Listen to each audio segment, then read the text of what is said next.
Hi and welcome to Real Opinions. Today we've just watched Whiplash. We'll do the usual first half spoiler-free, second half spoiler talk. So yeah, we'll just sort of quickly summarise what it's about. Yeah, so it's not Miles Teller, that's the name of the actor. I've actually forgotten the name of the maker. Andrew? Yeah, he's basically just a drummer in a New York jazz school. He's just basically aiming to be the best drummer in the world, and then in comes J.K. Simmons, and he's got this legendary band that's all for all the top musicians in the top school in the country, and basically J.K. Simmons is a bit of a taskmaster, just a bit, and it's just following him trying to be the greatest drummer, essentially. I loved it. Yeah. I didn't quite. It's probably my second favourite of the Oscar films that I've seen so far. The first being Birdman. Mm-hmm. Yeah. And it did that thing that kind of like the last time I can recall something doing it was probably Rush last year, where it made me care about something that I have no interest in. I don't care about jazz music, and that's sort of quite a high mark of quality for me when a film makes me care about something that I have zero interest in normally. But the film, for the duration of the film, I ended up caring about it as much as he did. They're very good at setting up the sort of, this is very important, and it didn't ever feel like they were making too big of a deal out of it. I mean, you always thought like there's parts where he's pushing himself really far, and you think this is just for drumming, but you can tell why he's so determined and why he just needs to constantly get better. This isn't a spoiler, so I think we can talk about this bit. There's a really good bit, I'd say it's about halfway through, where he's talking to his family at the dinner table. Yeah. And they don't understand why it's so important. And it's very much like, and they're talking about like the high school football team doing well, and then they just go, oh, and you do drums. Yeah, but there's just sort of like, he's in a band. It's good. And I sort of felt annoyed on his behalf. Yeah, you do feel annoyed on his behalf. At the same time, it sets up how he's basically separating himself from the rest of the people just by he's so determined to be great, and you see that in the trailer as well, where he's talking to the girl and he basically says, we need to break up because I want to be a great drummer. I had a very tiny problem with that scene. It just sort of felt a little bit like, all the way through you get the idea that he's very strongly ambitious and very, very determined to focus entirely on this, and that she and other things aren't quite as important to him. But she basically says, my life isn't as important as yours, and you don't think that I have as much worth as you because I don't know what I want to do with my life. And he just goes, and I did feel a bit like... It seemed a bit cold. Yeah, it seemed like a bit too much. I get that they're saying like, oh, he's been changed because of J.K. Simmons. But it was a bit like that. He just sort of went from determined to Mark Zuckerberg really quickly. And I was like, oh, okay, is that where we are now? I thought it was quite interesting that essentially they always tied the girl in with when he's successful in drumming. Yeah. Because essentially when he first gets into the band, he goes and asks the girl out, and then when he first gets like... this is no spoiler. He eventually gets to become first drums. Yeah. And then he asks, and then he drops the girl, and then later on there's the girl again. Yeah. Generally, I thought he was an interesting character, if occasionally sort of went a little overboard with the whole cold thing. Yeah. But Miles Teller's really good. Yeah. He's really good. I was really surprised with him actually.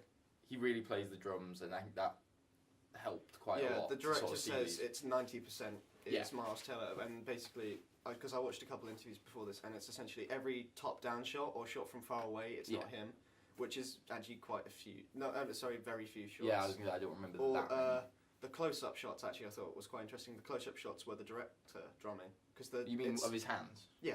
Oh, okay. A lot of them are the director because they thought, you know what, while we're focusing on the big scenes, we'll get Miles to do all the shots with the face, and then while we have extra time with the director, we'll do the small, like, because it's a lot more precise to get the macro shots. Because he knows, he's been. Yeah, the director knows drums. Yeah. That's what it's based off. It's slightly autobiographical, isn't it? Yeah, I imagine exactly. It's based off his high school teacher, which it's again this was from his Sundance interview, but he's saying about how. At the end of it, he disliked drums, but then he realised that he was a better drummer than he ever would have been if he did it for fun. Yeah, and that's essentially what this whole film's about. But Miles Teller's, he's good. Yeah. J.K. Simmons, amazing. Is amazing. Amazing. Yeah. Like if he he doesn't get the Oscar for Best Supporting Actor, I'm going to be very sad. I can't think. If it's something that I see that's more deserving, then that's fine. But he needs some kind of award for that. No. But this is the first time I've ever seen him be that dark, and that it's not just like when J. Jonah Jameson's shouting at people here. It's really He's very good malicious. at the angry voice, though. But it's really malicious and really dark and nasty. But at the same time, when he has those small moments where he does explain himself, he is actually quite sympathetic. Yeah, and to an extent. Yeah, and even though he is such a cruel person at times, it's all for a reason as well. Yeah, and it felt like it actually was. It's actually if it was justified, which normally they do, like, oh, he's just cruel because he was left alone as a child or something like that. Yeah, but it feels genuinely. It does, yeah. When he explains why he does what he does, you believe it. Yeah, and it feels convincing. I don't know if you want to talk about the score. The score is annoying because it didn't get Oscar. Didn't it? But that's because the tracks such as Whiplash and Caravan that feature quite heavily in this film is that they're not original works. So although there are solos and the drumming and everything's recorded in the film, it's not valid for the main focus is drumming as expected. But it's I just thought it was quite interesting that it's essentially like we've seen a recent change in scores because of Hans Zimmer, especially like the more electronic kind of the sounds like that kind of thing, and then Trent Reznor and Atticus Ross, I think that's it. They brought in like Social Network, that kind of score, and that's recently been changing scores as well. I noticed, and I think these two films we may notice more change, like more drums in scores, just because we've had essentially no drums for a while, and it's like slow piano or like electric. I mean, and Interstellar's got the synth. That's it's like the I've forgotten what it's called, but like the church organ kind of sound. Yeah. And then this is just drumming, and it's quite interesting to see where scores might go from this, because it's just if they combine the organ with the drumming, I don't know. I think that would be the most intense film. So we'll just talk about. We'll go on spoilers in a minute, but before that, should we just give a quick rating? Quick rate. I think we both agreed on this, that 9 out of 10. 9 out of 10 for different reasons. For me, it's a lot more subjective. It's not really a fault with the film. It's literally I don't like jazz. Yeah. That's not the film's fault. The film made me care about jazz as much as I'll ever cared about jazz. I just don't like jazz that much. Yeah. Whereas I wasn't really that fond of jazz before, but it's just you can tell that.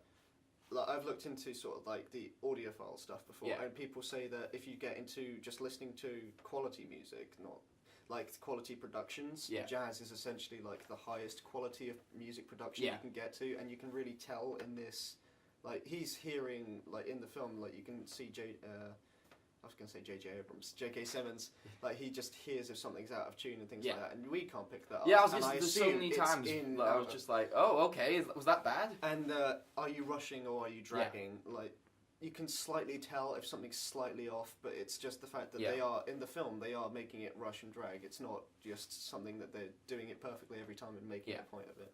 But I also thought it was quite interesting because when you think of jazz, it's usually the type of music that you think of as the most laid back.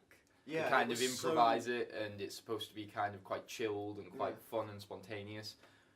Whereas it couldn't be anything further from the truth. I'm quite interested to look more into like the double time swing, which is what I think which is the genre that they're doing it in, and it's quite intense for that. Yeah. But essentially it just made me think. I think I just appreciate the music that much more because you can see the amount of effort that they put into it. But the one issue that I had, the main issue that I had with the film is just that sometimes the swearing is a bit over the top. There are some times where it's some of the funniest lines, funniest insults you'll ever hear. Some of the best insults like in cinema for the last couple years. Other times where it feels like they're trying to make a film composed of great insults, like Full Metal Jacket. Exactly. And they're definitely pushing sometimes they push here's J.K. Simmons, he's angry, so he'll swear a lot. And literally, at times, it's like, I don't know if we're going to swear on this, it's just, fuck you, fuck this, fuck this. But equally, there are some of the best insults. Yeah. I just felt that if they held back a tiny bit on the swearing, it would be a bit more impactful. Yeah. Because at times, I felt like the insults would just have a bit more weight to them if it wasn't every line was a swear word. Yeah. And it kind of felt a bit like Tarantino in some scenes, just because the Tarantino writing, just Yeah. because he writes in motherfucker at every single place, like The way I saw it felt like someone trying to get as many entries into those Yeah. compilations of best insults ever. It's gonna be like a Whiplash insult compilation or something Yeah. like that. I can see And that. they are good. So, we're now going to move into spoilers. So if you haven't seen it, and if you haven't seen it, don't listen because they are spoilers. No, they are spoilers, and it does. It would ruin it. Yeah. Yeah, definitely, because it is one of the best last acts Yeah. or last 10 minutes. Yeah. So I've if you are interested in watching the film, don't listen stop to us now. now. But so now, Yeah. so the last 10 minutes. And on you stage. you actually think that he's going to give up for a Yeah. moment because you think that's going to be like that, and then it's going to carry on later. But no, it was really quite a good moment to see him walk Yeah. back. And then he does this. Apparently, it was like 9 or 8 minutes long. It's a 9-minute solo. Yeah, a 9-minute solo.